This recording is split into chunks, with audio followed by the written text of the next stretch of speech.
Welcome, everybody, to our exciting finale of this four-part series on student safety and wellness. I'm Carl Hooker. I'm your host, and excited to have many guests over the course of this last few weeks. And I hope a lot of you have enjoyed the conversations that we've had around student data privacy, filters, social media, digital citizenship, you name it, a little bit of everything. And we're saved one of my favorites for last. So I'm going to invite her up in just a second, but let me do a couple quick housekeeping things.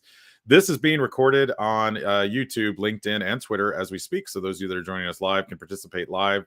We also want to thank our sponsors for this event. This is LineWise. Be sure to check them out at linewise.com/learn more to find out more information about some of the great things they're doing at that company. You may have heard from last week's presenter, Teodora Pavkovic, who is their digital wellness expert. And this is a company that actually puts a lot of emphasis on that. It's not just about filtering, but also about getting the kids more involved with their own processes when it comes to data privacy and learning what's right and wrong on the internet, which of course is changing by the second, it seems, these days. So I encourage you guys to check them out at linewise.com/learn more. And without further ado, I'm going to invite Susan Bearden up on stage. And Susan, we have connected years ago, but why don't you tell us and our listeners a little bit about yourself and kind of your background in the world of, let's say, social media, data privacy, and everything, all ed tech. Absolutely. So this has been a passion of mine, sort of the whole digital citizenship and related topics for many years now. Back in 2016, actually, I had published a book, Digital Citizenship, a community-based approach, which was about digital citizenship in schools specifically, and about making sure that you're engaging the entire community, not just students, not just teachers, not just parents, but really trying to get a community conversation going. I also spent a year working in the Office of Educational Technology at the US Department of Education, where I actually served as the Office of Ed Tech's liaison to the Office of Student Data Privacy. So I had a lot of opportunities to interact with folks who had a lot of expertise on federal student data privacy law. And since then, this is still a topic that's of great interest to me. I am actually currently the organization I currently work for, and the project I currently lead, Project Unicorn, is about supporting and promoting the use of data interoperability in education. And of course, there's very close connections between interoperability, between privacy and cybersecurity. They're all very closely connected. So this is a topic that's near and dear to my heart on multiple levels, and I'm thrilled to be here. Thanks for having me, Carl. With all that background, I mean, I am blown away about I forgot about the Department of Ed stuff. I mean, I remember you did that, and I've read the book. I mean, I know a lot about your back. So every time I hear from you, I always learn something from you. So I'm excited to have you on this show today. Let's start off with just kind of a quick question. Let's lay some groundwork here, and we're going to focus mostly during this call on data privacy and a little bit on AI. So given kind of the lay of the land, where we sit at this moment in February 14th, Valentine's Day, 2023, what is the current landscape? What do you think when you look at all the schools? Because you have a really good global perspective of that. So what are you seeing out there? Good, bad, ugly, and so on. I would say it's all over the place. From a policy perspective, and I'll start with that piece, there is a lot of movement in Washington on the Hill to implement student data privacy legislation. It is uncertain where that is going to land, but I can tell you that student data privacy, and not just necessarily specific to ed tech, but really more about student data privacy more broadly. There's a lot of motion in that area on the Hill, and there's also something that there's actually some bipartisan consensus on, which is kind of a rare thing in today's day and age. So it's going to be interesting to see over the next several months of kind of how those proposed legislation, what ends up making the cut, if anything, and how that might impact schools. And then at the school level, it's very interesting. Project Unicorn publishes an annual report each year. We do a survey called the School System Data Survey. which is available at projectunicorn.org/SSDS. And we do an annual survey of school system capabilities for leveraging education data and interoperability. And of course, data governance and data privacy is a significant part of that. And then we publish a report in the fall every year, analyzing the results of the survey. And so what's been interesting is that it evaluates school system capabilities in 6 different areas, including data governance, impact on the educational environment, technology and infrastructure landscape, leadership and vision, et cetera. And what is interesting is that data governance is by far the single biggest challenge facing school systems nationwide. And it doesn't matter whether you are a public or a private school, a charter network, whether you are urban, rural, suburban, regardless of demographic or location, data governance is a huge challenge across the board for schools in this country. And that, of course, ties very closely to student data privacy, because you need to have data governance in place in order to be able to adequately protect student data. And quite honestly, that's something that a lot of school systems, they hear about data governance, they know it's important, but they just don't know where to start. Right. I've talked to people at conferences, and I was just at a session actually recently at FETC, and I did a workshop, and someone asked me, I know I need to do something with data governance. Where do I start? And so I told her, well, first start off by doing an ed tech tool inventory. So just start by knowing what ed tech tools you have in your environment, whether that's curricular tools or, tools like managing business operations or HR. Just do a survey, use an automated tool. There are several tools out there that can be used to kind of find out what's being used on your network. Start there, just identify what you've got and what's collecting data, and then you can go from there in terms of further data governance. But that is a big challenge. And so that's one of the things that Project Unicorn does, is we provide a lot of resources for school systems and vendors around data interoperability and also just data management more broadly, since you have to have privacy and you have to have data governance in place before you can move forward with any sort of data interoperability initiative. So we do have a lot of resources on our website, a lot of webinars that we do to try and help support students who are school systems in their privacy and interoperability and cybersecurity journey. And we also have, as part of the Project Unicorn Coalition, we have, which is a group of 18 organizations that are looking to promote the use of data interoperability in K-12. Our coalition includes several of the privacy think tanks, Future Privacy Forum, Center for Democracy and Technology, Common Sense Media. So there's definitely a lot of overlap in the work that we're doing.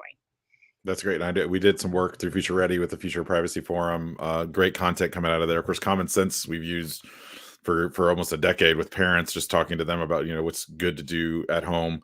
But it was interesting. I would pick out one little point of that you mentioned, because I've always kind of had the false assumption that it's rural or schools that don't have a lot of, let's say, people that can manage all the data that are the easiest ones. And they do get attacked sometimes on some of these cyber attacks. But it sounds like what you're saying is that it's equitable in a bad way, in the sense, and that everybody's got a piece of this. So even the larger urban districts are struggling with this. Oh, absolutely. And a lot of times sometimes the challenges, they may have different roots. For instance, smaller districts just don't have a lot of staff. You may Right. have your IT leader who's also teaching English and coaching the football team. And oh, by the way, they're also responsible for vetting apps. Or in larger districts, a lot of times it's just, when you have really massive districts, they're just more siloed because they're just bigger. There's more people, there's more departments. So while they may have more staff available to work on this, they have greater silos between. It's harder to develop cross-functional teams. I think it's hard to develop cross-functional teams in any school environment, but obviously it's the bigger the district, I think the harder it is. So yes, it is a challenge across the board. Yeah, here in Austin, it's almost like every high school becomes its own independent district, right? This high school believes this, and underneath it, we're all going to use this platform. But over here, we're going to use something different. So yeah, you're right. It's just different challenges, but they all have challenges when it comes to that. And one interesting large district that's been in the news lately, I'm curious to get your take on this, is Seattle Public. Just recently, this is kind of a big splashy lawsuit. I don't know what's going to come of it yet. I think it's still early goings. It's kind of the first of its kind. Not so much attacking the data privacy part of it, although I think that's part of the lawsuit. They're more worried about like students' mental health and basically saying social media companies play a part in what we're seeing in the students in our school. So we're going to come after them, which is kind of an aggressive approach. I'm just curious what your take is on it, because you've been on the government side, you've been on the school district, you've seen a little bit of everything. So does this have any legs, or is it more of a, just kind of like putting kind of the first shots fired type thing? That's a great question. And I should preface my comments by saying I'm not a lawyer. So Very good. Yeah, neither am I, nor do I play one on the internet or on TV. Yeah. exactly. So I'm not a lawyer. But I would say, just kind of speaking as myself personally, I understand sort of the rationale behind it. I don't know if legally it's going to go anywhere.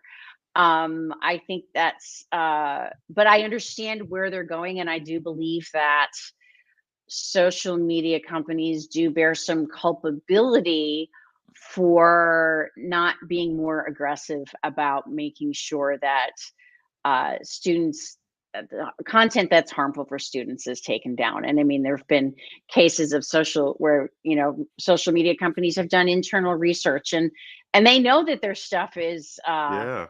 not good for teens, and that's been publicly documented. But they're still moving forward, because they're trying to make money. So do I think the companies have a certain amount of culpability? Again, this is me, Susan Bearden, personally, not representing any organization. I do believe the answer is yes. Do I know that it would be possible or advisable to try to pin some legal responsibility there? I don't know. Yeah. But it'll certainly be interesting to see how the case plays out. Right. And what's interesting about this case is too, it's coming right on the brink of this other big kind of wave of AI coming our way. So it's almost like, okay, we've seen social media now since 2000, and really, well, 4 was Facebook, 2007 was Twitter, and then kind of everything after that. So, over a decade. But then, and you and I have been aware of AI in education in some form or fashion over the last several years. But most people weren't aware that it was already happening kind of in the background. And then Chat GTP comes out and it becomes a huge thing. So with this being such a hot topic, I'm kind of curious. We'll talk about AI in general, and then we'll ask a follow up, maybe talking more about the data privacy concerns around some of the tools, because it's not just Chat GPT. Obviously, there's a lot more when it comes to AI than just that. So, what role do you see it playing in schools? Again, is this going to be? Can we flash forward in 5 years now? Some other school district is suing, because I know New York City DOE has banned it, so they've Hmm. already kind of put their flag in the sand, saying we're not going to do it on our devices. Of course, kids could still have their own devices, which is a whole nother thing. But what's your thoughts on AI in general? I think AI is here to stay.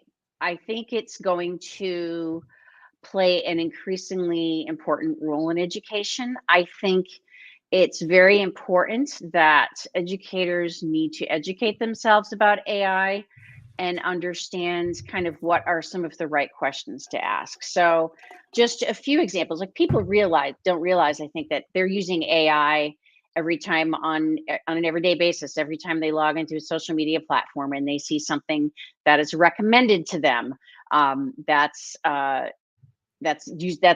Those algorithms are trying to determine what you are going to be most interested in. Every time that students may use, say, like Siri or an Alexa or anything like that. Obviously, that's a form of AI. But also, in a lot of ed tech schools, there's a lot of adaptive learning technologies that are using AI. So I'm just going to, because I am currently using Duolingo to learn French. Nice. My husband and I are planning a trip Parlez-vous to français? Yeah. seulement un peu, Not but I'm wow. working it. Okay. Duolingo. All right. Little shout out Yes. to Duolingo there. My daughter's trying to do the same with Italian right now. Yes. So I'm actually using Duolingo right now, but it's interesting because it is uses AI. So for instance, when you get a question wrong, it'll flag that, and it'll give you more questions that address that weak area to try and help build up your knowledge in that area. So it's been kind of interesting. I've been very personally experiencing those kinds of adaptive learning technologies in my own learning.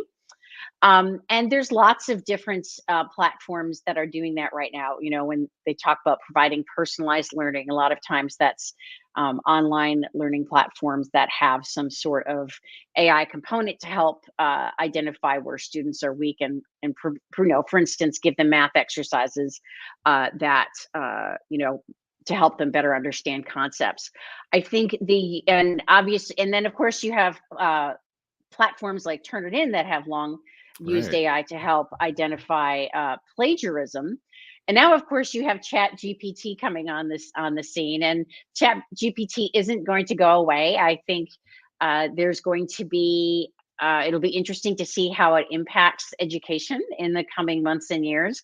I read an interesting article recently about how one digital literacy skill that's going to be important in the age of AI is how to give AI or ask AI the right questions or give Yes. them the right prompts in order to get the best type of information. Kind of the same way that when you do a Google search, if The you, Boolean search with the quotes. And remember that? yes, Yeah. yes, if you know how to, you get better results out of web searches if you know how to phrase your request and if you know, because that helps the AI make more accurate assessments and of what you're looking for and to bring you more targeted content. So I thought that was really an interesting take on AI and education. And I think what's really important is for educators to learn and understand kind of not only the potential of AI, but what are some of the challenges of AI? What are some of the things that they need to look out for? For instance,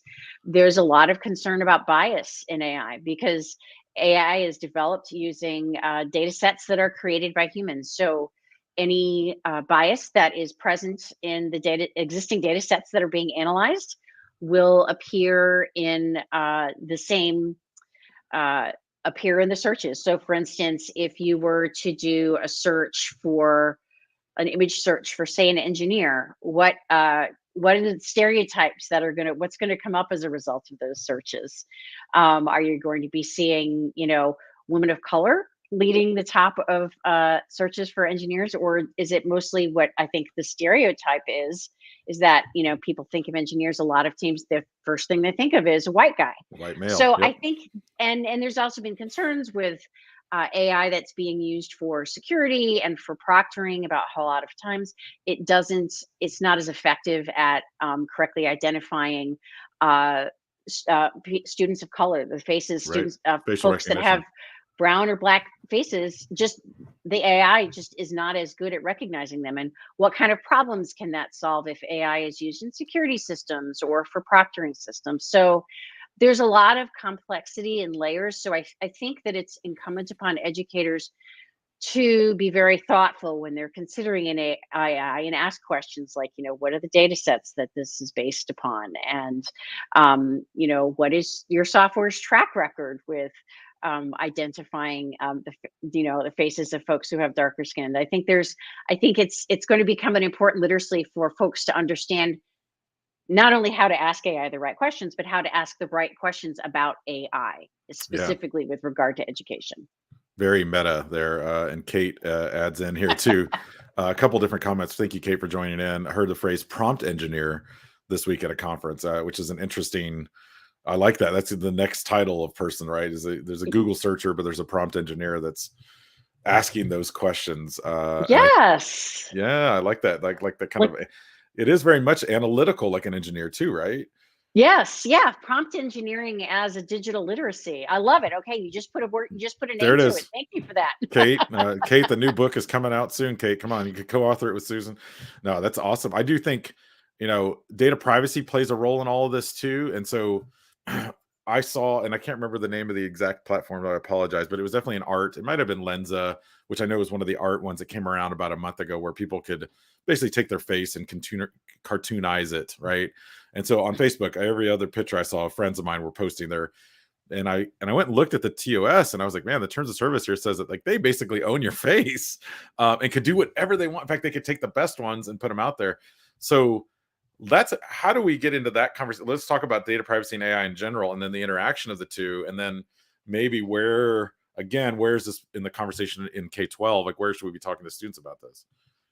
Well, Carl, I think you brought up a great point about the importance of reading the terms of service anytime artificial intelligence is being used, because when you think about it, any program that uses artificial intelligence is collecting a lot of data. I mean, if you have a adaptive learning application, they're going to be collecting a lot of data about student strengths and weaknesses and the learning process. And you want to make sure that that data stays private and protected. I mean, you want that in any case, but I think there are additional implications with AI just because of the quantity and the type of data that is often being collected. Another example, for instance, would be, I know there are some educators who like using like a virtual assistant like Alexa in the classroom, which, and I can totally understand how that can be a very convenient tool, but at the same time, Alexa was not designed it's designed as a commercial tool. And Yes. Amazon has explicitly stated it is not meant for classroom use. And so how do you balance those conversations? I mean, how do you balance student privacy in that context? How do you guarantee that the device isn't going to be capturing confidential student information and sending that off to a commercial server? I mean, that's a real challenge. So I think it's very important for educators who are looking to implement tools that utilize AI to, one, read the terms of service and figure out what kind of data is being captured, where it's being stored, and be very mindful of, is this tool specifically designed for education? Was it designed for commercial use? I haven't read the terms of service for ChatGPT, but for instance, I don't imagine that wasn't designed for education. So I can't imagine that it would comply with, Right. say, COPPA, for instance. Yeah. So these are all considerations that educators need to be thinking of as they're looking to implement AI in the classroom. And that kind of leads to this next kind of broader question. You've mentioned a couple of hints so far during this, like you're talking about this first step being really doing an audit of like what kind of tools are entering into your space. And again, lots of different companies out there do it. I'll call out Linewise because they're here sponsoring us. But not only that, I know a little bit about them. They do have a way of kind of, I guess, sniffing the network, so to speak, to see like, okay, these are the things you're using, which is, I think, step one. But what are the next steps? So now, okay, let's say that we figured it out. I've got a tool that's helped me figure out, here are the 82 things that maybe my students are accessing. Now what do I do? Do I read the terms of services of each of those, or do I hire someone to do that? Because that just sounds like boring work. No, I mean, we don't have the funds to do that necessarily. So I guess it's just, you got to find somebody who loves data that really wants to dive into that, right? Yes, and there's a couple of things you can do. I would encourage folks to look up the Student Data Privacy Consortium. I believe that URL, it should be sdpc.a, the number 4, the letter L.org, or you can just do a web search for Student Data Privacy Consortium. And the reason I like to direct folks to that resource is they have something called the National Data Privacy Agreement that a lot of vendors have agreed to. And best practice is for school systems to have contracts with every technology vendor that they work with regarding student data privacy. Not all districts do that. It is the best practice, but what the Student Data Privacy Consortium does is they will, you can post copies of the contracts that companies have signed with other districts. And those can be very helpful for you if you're looking for language to use in your own contracts when you are working with vendors. And just knowing kind of, seeing what kinds of things other schools are requiring of their vendors with regard to student data privacy. So that's definitely a really good resource for folks to use. I would also say that just once you've done an analysis of what the ed tech tools are you have, I would say the next step is to identify what data are those tools collecting. And Are they collecting data that isn't used or that isn't needed? Are there, as part of your student registration process, are you asking students to share information that may not be necessary? Like, does your school system really need to have student social security numbers? That's just an additional, because if you have data, it can be a liability Right. unless it's being used well and appropriately. So knowing what kind of data you're collecting and all the different tools, whether that's your student information system, whether that's different ed tech tools you're using, I think that's another next important step. And then I would also just say identifying who is responsible for entering data into the various systems and kind of identifying who should be responsible for ensuring the security and accuracy of that data. So, if you have, do you have permissions locked down so that only people who need to enter or to access certain types of data have access to it? What policies do you have in place for identity access management and making sure that, only people that the people basically can only access data on a need to know basis? Right. So you're not making it possible for teachers to see data about every student in the school, but only the ones in their class. So I think that there's a lot of these steps. It can be an overwhelming process, but just starting anything you do to move the ball forward in terms of improving your student data privacy posture is a win. And it is a process. It's a journey. It's not going to happen overnight, but that's okay. It's what's important and is that you start somewhere and that you're moving the ball forward, that you're taking an attitude of iterative improvement, that you're always looking to improve your district's or your school system's privacy posture. So like I said, it's start somewhere wherever you're at. You got to, we talk with students, you need to meet students where they are. Well, you have to kind of meet your school system where it is with regard to student privacy and then focus on moving forward. Yeah, I like that you say it's a journey. It's kind of a journey without a destination, because I feel like in some ways, once you get on the journey, then it's every time a new tool comes in, it's just like having that onboarding process of like, okay, let's see if it checks all the boxes. And I think that's where the hard work is, building that part of it, getting the car kind of on the road. But it, Exactly. but once you get it moving, it sounds like that's just okay. Now we know that it's common language that we're all going to research this stuff. And even I don't know that it's just the IT director that owns it, right? I think it's kind of No, it's everybody, right? it's everybody owns the data. Yeah, I think that's a common misconception. It's like people think that the IT department is responsible for privacy or for cybersecurity. Well, no, actually, it's everybody's Right. responsibility. And a lot of times, the person entering data into that student information system is not someone from IT. It's someone else, and that's why it's so important. I think one of the biggest challenges, and this is why I think data governance is such a challenge for districts, is that it's really about building like cross-functional teams to acknowledge our shared responsibility and to create a culture of student data privacy. And that's hard.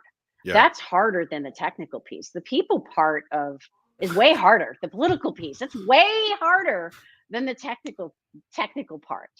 And I think that's why so many districts struggle with it, because it really is, it's a people challenge. It's not a technology challenge. I used to have an IT director that would tell me, man, if I didn't have to deal with people, my life would be so easy. And I was like, well, you kind of exist because of these little people that we're producing in our schools, right? In some ways. So it's like, that's not going to go anytime soon. Well, Absolutely. you mentioned a lot of a little bit also about connection is a big part of this too. So like looking at your state law, what's out there already, what kind of existing contracts are in place that have been approved by some of these bigger companies. They're starting to align a little more with us too. Some states like New York has their big Ed Law 2.2D, which is a big one that came out a couple of years ago. I know like South Carolina has a whole data governance kind of department at the state level now that they're doing. So putting on kind of your federal hat and, from your background, where's the role of the state and federal governments and all of this in terms of challenges too, as we go forward? Do you think at some point the government should just say, here's the rule, or is it, we kind of have this mix of state and federal, so we don't want to overstep that too? So this is again, I know you don't hold political office, so just like the lawyer comment earlier, this is more your perspective on it. What role does government play? And then like, I guess, what challenges do you see going forward? I mean, we've mentioned a lot just in this short webinar. So what do you think out there in terms of schools, what they're going to be challenging with? So kind of a two-part question. Well, I think there's two parts to it because we are a nation of local control of our schools and state control. Honestly, I think the states have a much bigger impact on the day-to-day operations of K-12 education within individual districts than the federal government does. And so I think you have two challenges where you have a varying state laws in different states. Some of those laws, the way they're written, can be well intentioned, but perhaps overly broad. So you have to be aware of what privacy legislation is happening in your state, first and foremost. And but then also, there's, like I said, I think there's uh, not an insignificant chance that there may be some federal privacy legislation regarding student privacy that may be coming in the next sometime between, I don't know, 6 to 24 months. So I think that's going to be a challenge, and making sure that for educators to understand, what are the laws that impact them specifically based on their state, and what changes to federal law might impact them, and how do they stay on top of that. So I think it's going to be, I think there's going to be a lot of change in the next few years, and it'll be interesting to see what that changes and how it plays out in the K-12 space. So I would just encourage folks to just try and keep the ear to the ground, to stay tuned to what's happening. Yeah, change is a constant when it comes to our field, if nothing Yes, it else. is. Susan, where can people learn more about you and your great work? Well, you can learn more about Project Unicorn, which is uh, our initiative to support and promote the use of data interoperability in K-12 at projectunicorn.org. We have a lot of great resources about data and a webinar series. You can also just do a search for Project Unicorn on YouTube and you'll find our YouTube channel. We archive our webinars and we post them online. So definitely would encourage folks to check out Project Unicorn. And then please feel comfortable reaching out to me either on LinkedIn or on Twitter. Those are the two platforms that I'm most active on professionally. I'm at S_Bearden on Twitter. Carl, thank you so much. You Ready have with the that drop. ready. Excellent. And then you can find me on LinkedIn as well. It's Susan M. Bearden. So just do a search for me on LinkedIn and I'll probably pop up. So, but I love connecting with folks and would certainly be interested in talking further about these or other ed tech related topics. I appreciate you being the closer for this series, Susan. This has been an enlightening conversation. I feel like we could go on for hours about some of the trends around data governance that we really need to kind of continue. So I'm excited for the next book that comes out on data governance by Susan. We'll be ready for that. Thank you, Kate, and those of you jumping in on the chat too for participating and being a part of this. This, of course, has been a live recorded series. I'm going to remove Susan, say bye to Susan for just a second. Thank you to our folks over at Linewise, of course, guys. Make sure you check out their amazing platform as well. It plays a part in all the conversations we've had in each one of these webinar series. So if you haven't had a chance to go back, you can look at my YouTube channel. You can see some of the previous ones that we've had. We've talked to Mike Ribble a lot about digital citizenship. We talked to Teodora Pevkovic a lot about just like the general sense of wellness around social media. And then we talked to Ross Young a little bit about what schools filtering systems are in place, how they're actually analyzing the data, much of the things that Susan talked about when she talks about doing that audit of what do we actually have coming in and out of our schools. So check out linewise.com/learn more for more information about that. This has been Carl Hooker signing off of a 4-part series on student safety and wellness. Thank you all for joining and hope to see you at a future webinar series at a later date. Take care.